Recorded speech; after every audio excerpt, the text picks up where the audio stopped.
Hi, welcome back. My name is Federico Fernandez. I'm a senior fellow with the Austrian Economic Center. Thank you for joining us this afternoon for this free market roadshow digital event that we are doing together with the Ayn Rand Center of Romania. This is the last English webcast of this afternoon. The event will continue today at 6 p.m. With the Romanian program, and tomorrow both at 2 p.m. and 6 p.m. Respectively. I want to thanks very especially to Mirela and Sorin for organizing all this, for all the support with this online studio that we're using. Everything has been great thanks to them. And our last speaker is my dear colleague Kai Weiss. He's from Germany. He'll be speaking about how Europe can recover after the great lockdown. I think it's a very interesting topic. I'll just tell you very briefly who Kai is for those who don't know him yet. Kai is a research and outreach coordinator at the Austrian Economic Center, and he's a board member of the Hayek Institute, both institutions headquartered in Vienna, Austria. He's also the co-editor of a forthcoming book called Green Market Revolution. If you want to find out more about this book, that if I remember correctly, it will be published on June, please visit greenmarketrevolution.eco. Very easy. And finally, online, you can find Kai also at the website of the Austrian Economic Center, which is austriancenter.com. And his Twitter handle is Kai Weiss AC altogether. Kai, it's great having you today with us. The floor is yours. Thanks, Federico, and thanks also from my side to the Ayn Rand Center for organizing this event. So as you can see, I have slides. Federico already made fun of me by that, but I'll try to use them. So what this basically is, what the next 15 minutes or so will be based on is a paper that we released about 3 weeks ago. I've obviously updated it now for this talk. You can find the link at the very end of this presentation. And what we basically looked at is how Europe can get out of this, well, in a sense, economic calamity, because I suppose it will be one. The European Commission released this week its economic forecast for this year, like its update, and it's pretty bad. I mean, as expected, the Eurozone will probably have an economic decline of 7.7%, the EU in general 7.4%. I mean, you can look across the board, every single country. Germany's minus 6.5%. Spain, 9.4, France, 8.2, Italy, 9.5, Romania, 6. Outside the UK, 8.3, the US, 6.5, and the world in total, 3.5%, which is much, much worse than the financial crisis was 10 years ago. I think at the height of the financial crisis in 2010 or 2009, the global decline of the economy was only 0.1%. It obviously affected some regions much, much more. This time, that's a global issue, and will probably be much worse, and an economic recovery will be needed much more. There's a bit of a difficulty in, and I'll try to go to the next, there's a bit of a difficulty here in really finding policy measures that could work, simply because obviously the economy in most countries is completely on hold. I mean, there's not really any point, and that's our opinion as well, to stimulate the economy right now. Even if, let's say, Keynesianism was correct, there's no point in stimulating the economy right now because the economy is factually on pause. So stimulating an economy that is not allowed by the government to work, there's no real point in that. So at the moment, as it is on pause, it's really only about surviving this until the virus is contained, until lockdown restrictions can be lifted. So in the short term, there are not many options. It's really just about getting through this with the least harm possible. And in that case, there are some pro-market ways to do that, for instance, by delaying or deferring tax payments to a later date, or to simply implement tax credits or reductions. A lot of countries have done that, and that's great. If the problem is larger than that, and I mean, a lot of countries are in pretty big problems, as I just mentioned, I think there may be a case, if we look at the government doing something of fiscal relief, which is very different to fiscal stimulus, and doesn't have the same kind of negative consequences. Relief basically means that you help those concretely that are in need of help because of the coronavirus. So one example of that is the Kurzarbeit system of Germany, which a lot of other countries have emulated. Basically means short-term work scheme. And it's basically designed that for those companies that can't pay their workers anymore, they can register at the government, and the government would take about 60 to 80% of the salary. Now, I know that's not the most free market way to do it, but if the economy is on pause because of the government, there may also be, and I just read Hayek actually a few days ago on emergencies, where he said that in that case, the government may have actually the obligation to also help those that are suffering under these consequences. And I think the way of direct and concrete fiscal relief is much, much better than, for instance, what the US, I believe, is doing, which is basically just throwing around with money to everyone. I think they just give everyone $1,500, and people will still lose their jobs. This saves the jobs. This pays people the money that they need to survive. And it's very concrete, and it only pays to the people that are the most affected and that couldn't do it without, thanks to the lockdowns. The EU, meanwhile, reacted quite disastrously, I think, at the beginning. I remember about 2 or 3 days after Italy locked down its economy, or its entire country in a sense, Ursula von der Leyen, the Commission president, was having her 100-day anniversary in her office, in her new position. And she gave a great press conference and a great presentation of the amazing things that the EU has done in her first 100 days. She talked for 1.5 minutes about the coronavirus. And the next day, I remember that was a Monday, on Tuesday, they presented the industrial strategy policy. On Wednesday, they presented the circular economy plan. While the national governments were all closing their borders, were all basically implementing all these lockdown measures, and were practically abolishing the 4 freedoms, including freedom of movement, freedom of trade and stuff in Europe. Now, I will say they have caught up on that a bit in recent weeks. Then cross-border trade is ensured again, but I think there are some more ways to tackle the problem, even now, by suspending tariff duties or something like this. And I think especially now in this peculiar phase between short-term and long-term, as we lift lockdown restrictions, I think the EU is in a prime position to actually bring national governments together to develop a coordinated plan to open borders again within the EU and also with allies abroad. And I think there's a great opportunity there, and so far I'm sadly not seeing a lot on that. Again, I wish the EU would stay out of this as much as possible.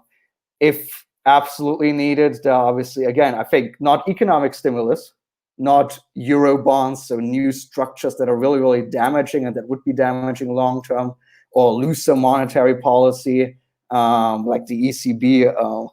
I think what the ECB is doing will be quite damaging in the long run. They announced a 750 billion euro strong pandemic emergency purchase program. Christine Lagarde, the ECB president, said that her commitment to the euro has no limits, which is very, very similar to Mario Draghi a few years ago saying he will save the euro whatever it takes. And instead, I think, again, let's just get through this lockdown. I mean, I would be very happy if the lockdown measures are lifted a little faster, but for as long as they are in place, let's stick to temporary, concrete financial support, in the best case, through funds that are already available. For instance, there have been some agreements on the EU level of using the EU budget, the financing, the funds that are not used yet in the EU budget to now shovel it around and use it for Corona purposes instead of, I don't know, just subsidies or something like this. I think that's a better way to go than just increasing debt or having looser monetary policy or creating new damaging structures. Now, obviously, in the current phase, we can look more and more to the long term. And I think there are many, many opportunities. Obviously, the coronavirus crisis will have long-term negative effects and quite large at that. But I think this is also an opportunity to really think about crucial reforms, because the European economy was not very successful before the coronavirus came about.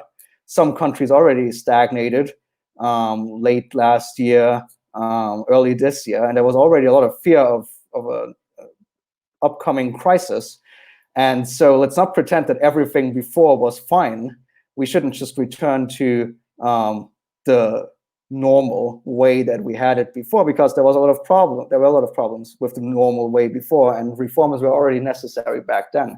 And so we should basically double down on these reforms that are needed, and also look at bold policies that we maybe usually wouldn't take into account, for the simple reason that, just tickling a little with the tax rates or something like this, or just deregulating a few things or something like this might not be enough to have a fast economic recovery.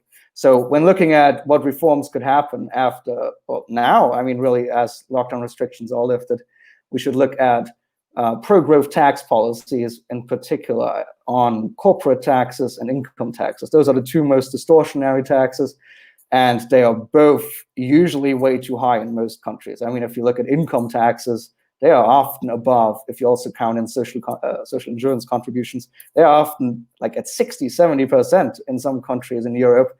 And that's just not really putting the right incentives in place for people to be economically active. And by lowering corporate taxes, to also reform corporate the corporate tax system, by decreasing income taxes, I think there are great opportunities to incentivize people to, well, be more active, be more innovative, be more entrepreneurial, to also, consume more, to use their money, and that. And now, how could that be financed? That's obviously a good question.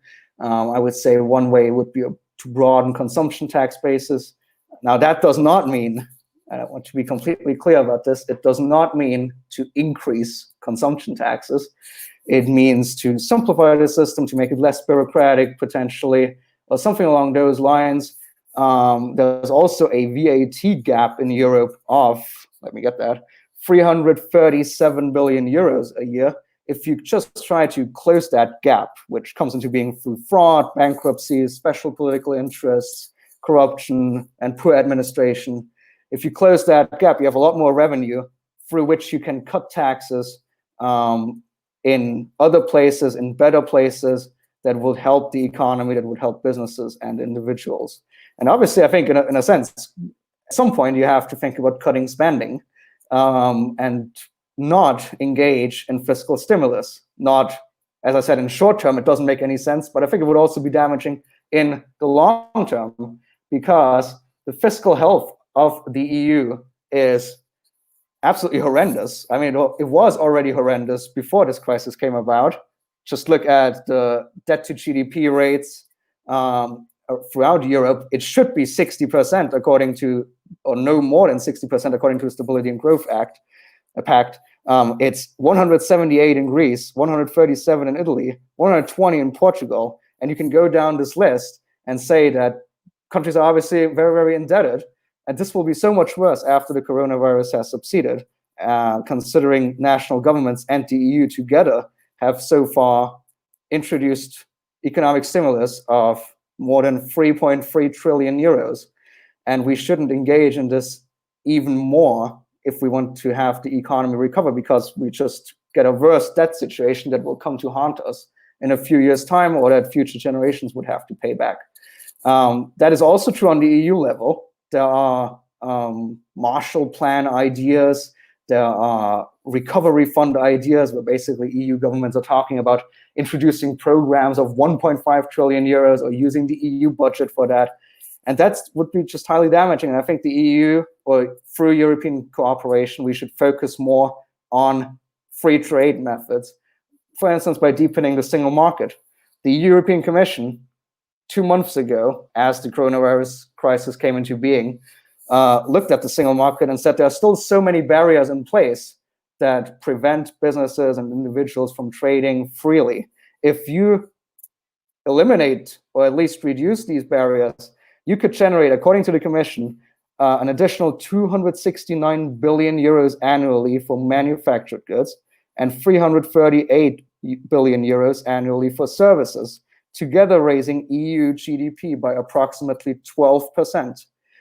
If you combine that with speeding up free trade agreement negotiations with, I don't know, countries like Australia, New Zealand, maybe the US, let's see, obviously the UK, finish the Mercosur agreement and all these kinds of things, you could really spur economic growth by simply unlocking the entrepreneurial and innovative potential of free market ideas, and basically let European people cooperate voluntarily with each other, innovate, being entrepreneurial.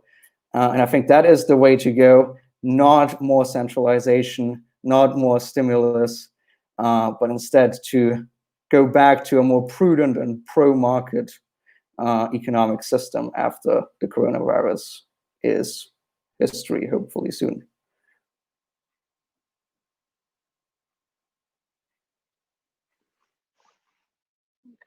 Thank you very much, Kai. Thank you for your talk. There's a lot I would like to discuss with you. Just a quick clarification question. You mentioned during your talk that, and maybe I misunderstood, that this crisis could be a big opportunity for like improving open borders, and you mentioned within the EU and allies. What do you mean exactly? So I think not necessarily. I think I know what you're talking about. So what I meant is that I think if the EU can do anything at the moment that could be useful for European people, it's to return and safeguard the 4 freedoms. Now, why are borders locked at the moment for people? That's obviously because each national government had a different plan on how to tackle the coronavirus. Each country was in a very, very different position when it comes to the coronavirus. And since the European Union kind of just slept through the beginning stages of the virus, each national government took matters into their own hands, closed borders, had their own approaches.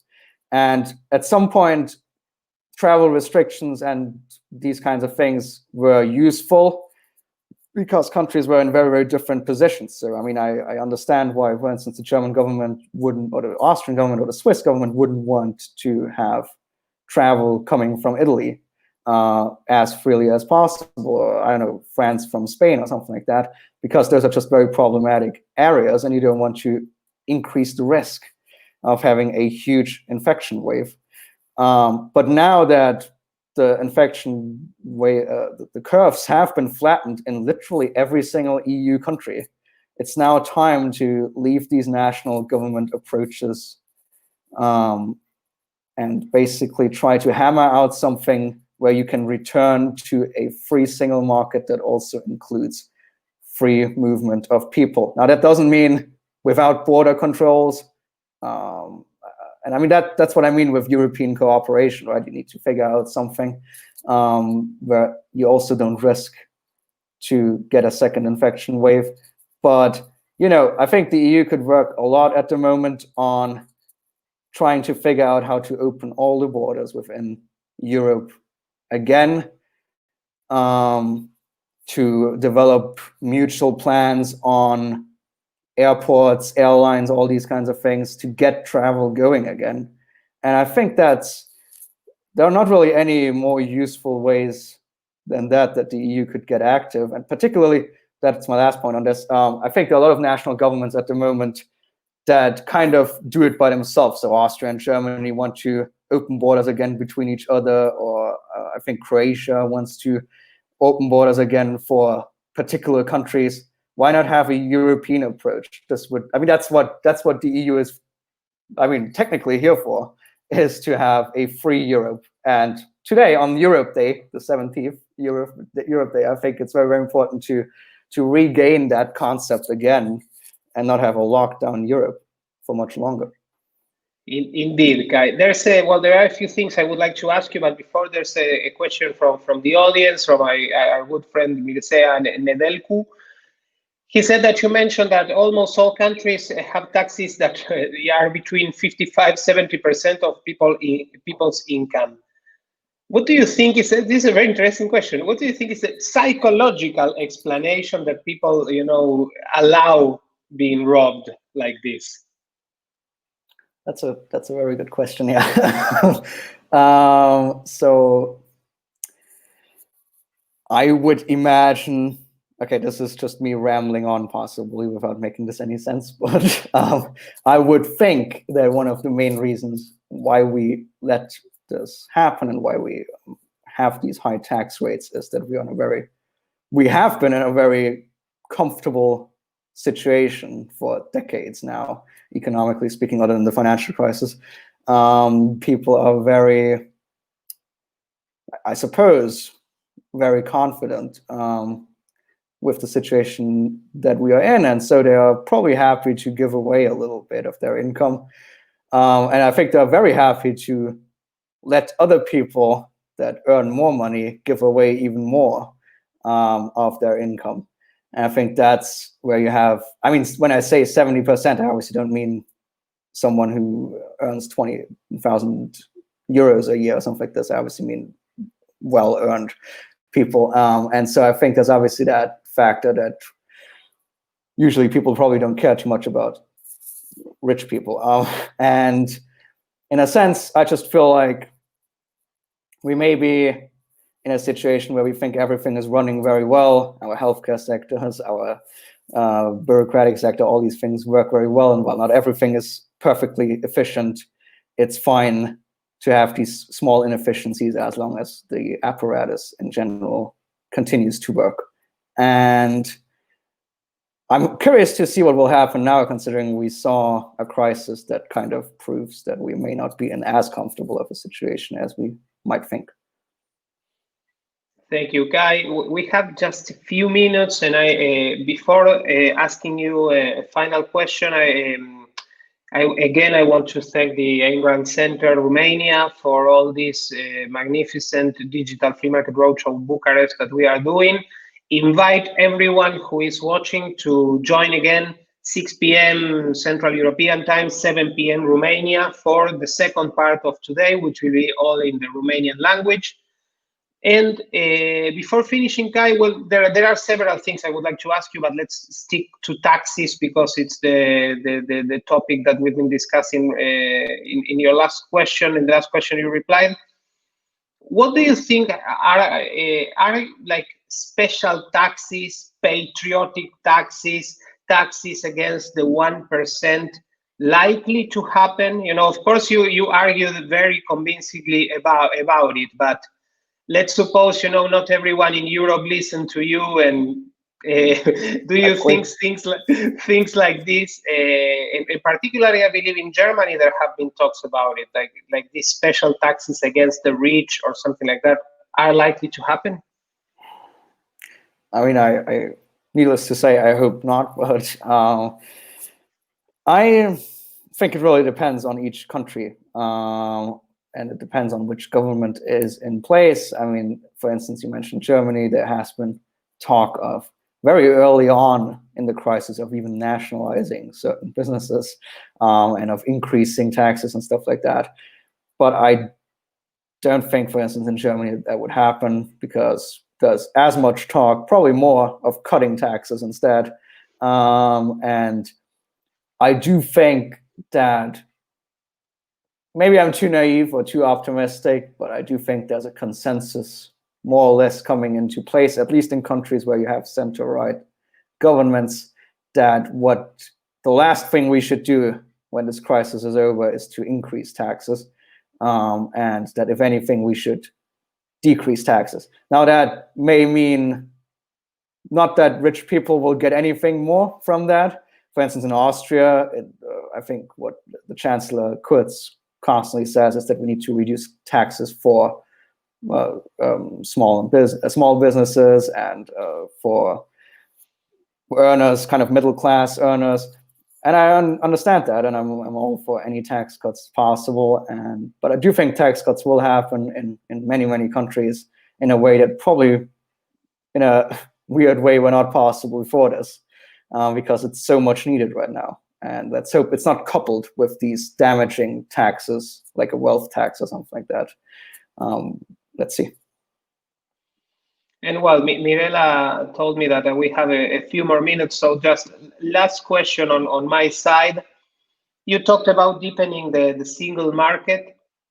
Do you think there's, let's say, political will in Europe to do that? And even if possible, go a little bit beyond that, because as Philip Bagus described to me very properly, the European Union is becoming a lot like a fortress to the outside and, well, an empire to the inside. But regarding trade, that's very likely. And it's true, there have been certain steps forwards, like the agreement with Mercosur, the agreement with Canada, but they are also extremely painful processes. And, they also have to be ratified by all countries. So it's a difficult and sometimes a little bit tortuous process. How do you see that? Do you think we have a real opportunity there, or it's going to be a very uphill battle? I think it will be a very uphill battle. So my optimism on the tax cut thing is probably the exact opposite of my pessimism on trade. I was kind of shocked the statistics that I showed you, that I talked about from the European Commission, that they actually published it and that they actually realize how many opportunities there are when it comes to free trade. But I think it says a lot that these statistics of the great benefits of free trade were in the same documents as the industrial strategy, which is a very, very centralized strategy, and I think would be a very damaging strategy. And so they would probably couple it, if they even go ahead with more free trade, they would probably couple it with some very, very damaging other kind of ideas. And I don't think that the coronavirus will spell the end of globalization or free trade or something like this, but the EU will continue to go down this very, very slow path of not necessarily protectionism, but I think more mercantilism, of industrial policy combined with, in that sense, combined with protectionism to the outside. And that is certainly very dangerous, and we'll have to see. I mean, just imagine the UK actually becoming the free trade global Britain that they always talk about. I think then they could put maybe some pressure on Europe, but that may just be a very, very naive hope on my part. Well, let's hope you are not that naive and that something like that ends up happening. Kai, thank you very much for being this afternoon with us. This has been the last Facebook live stream in English of today, but please join again at 6 p.m. CET, 7 p.m. Romania for the Romanian part of today's program. And tomorrow we reunite 2 p.m. CET, 3 p.m. Romania for the English program, and 6 p.m. CET, 7 p.m. Romania for the Romanian program. Again, thank you very much to all of you for being here. Thanks, Kai, for your magnificent talk. Thanks to the Ayn Rand Center Romania for putting this magnificent program together. And we'll see you next time. Bye-bye.